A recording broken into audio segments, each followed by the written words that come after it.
I got to get through this. Good title, Louis. Thank you. Okay, was that always on the back burner? I wish I could say I wish I could take credit for it. To be honest with you, that was a meme on the internet about 4 or 5 years ago, and for a long time, although it was in the back of my head, I thought it was too stupid.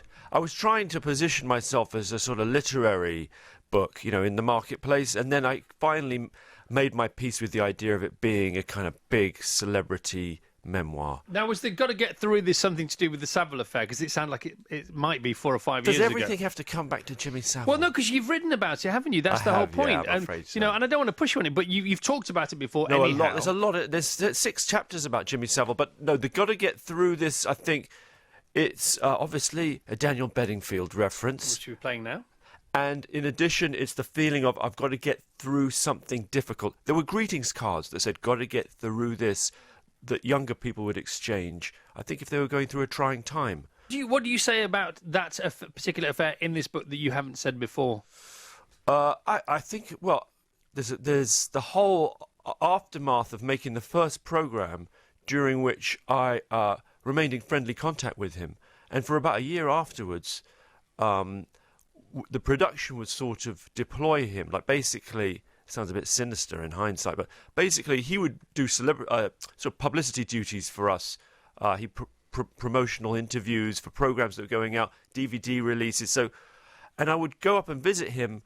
This happened 3 or 4 times at his penthouse in Roundhay in Leeds, and then that would be combined with so we do an interview or two, and then me and my director would sometimes stay overnight with him. Okay, and did you at all chastise yourself for not? Because sometimes you're forensically forensically thorough for not spotting anything, or was there nothing there for you to spot specifically? I think, look, obviously in hindsight, I would have done everything differently, in the sense that I would have known everything.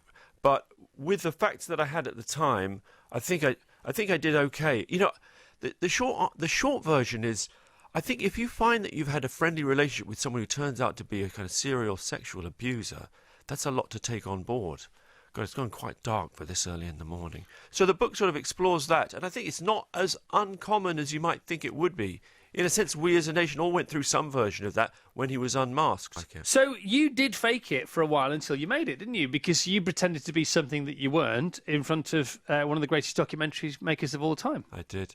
Michael Moore. Gave me my start in TV. Tell us about you, because it's great. I love it. By the way, if you want to be in the business, or you're a fan of this business with the media, it's like a bit of a handbook all the way through as well. There's an element of that for sure, and I think for me, although at the same time my route in was so specific and unique to me that I can't say like this is like a roadmap to how meet a top director of documentaries in New York, Oscar winner, and he'll hire you.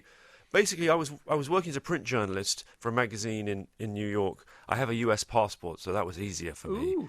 And then the magazine went out of business. I got hired. I got some friends went to work for Michael Moore, who was then starting up a show called TV Nation, and he was getting a third of his money from the BBC. And the Beeb had said to him, "It would be great if you could have someone on there who was British." So my friend said, "We know someone British." Or he's sort of British-ish, and his name's Louis. Come along, and I had an interview with him and pretended. Well, the key was, like they said, you've got to tell him that you've not just seen Roger and Me, his famous film, but that it's your favourite film. And I hadn't at the time seen Roger and Me, and I didn't have time to see it before the interview. High-risk strategy. So I went. He said to me at the interview, "Have you seen Roger and Me?" And I said, "Yes." He said, "What did you think of it?" I said, "It's my favourite film." I'd seen it, and I got hired. But I don't recommend lying in interviews. It happened to work on that occasion. Well, when I went for my first interview at a local radio station, I said that I worked for Hospital Radio, and I didn't either. Did you? So it's okay. It's okay. That's okay. Is it? Yeah. I think you do. It turns out your mind does what it needs to. It's a fight or flight response. It is. The thing is, if you'd said, "Have you seen Roger Me?" I would, and if I'd said, "Nope," it would have been game over. But then it's all the better for it. You're mentioned in the book. Did you know that? No, I didn't know that. Very, very fleetingly. Come and tell me. I only say because you mentioned the first time you ever interviewed me, and I think it might have been the same occasion. I had a little anxiety about coming on. Just in the sense, I wonder what I'll talk about. It's a popular show, and I thought I'll mention that I recently had a chat with Jimmy Savile. So I called up, and I hadn't spoken to him in 4 or 5 years. So I called him up on the phone. And he answered as he always did. He went, yes. And I said, how's it going, Jimmy? Blah, blah, blah. And he was quite unfriendly, which in hindsight I think was to do with I hadn't been in touch with him. I think he was quite lonely at that point. This would have been sort of 2007 maybe. Does that sound about right to you? I don't know. And so I said I'm going on the Chris Evans show on Radio 2. He said, the heights of fame. It's a bit sarcastic. A little cutting. Yeah, a bit cutting. And then I put, after that, the conversation ended a bit later. It's just a little. Did he dish out any advice? No. But the takeaway was not so much like I don't like Chris Evans. I think the takeaway was I'm annoyed with you because I'm old and lonely and you've dropped me. That was the subtext, I think. Yeah. The Chris Evans Breakfast Show with Sky.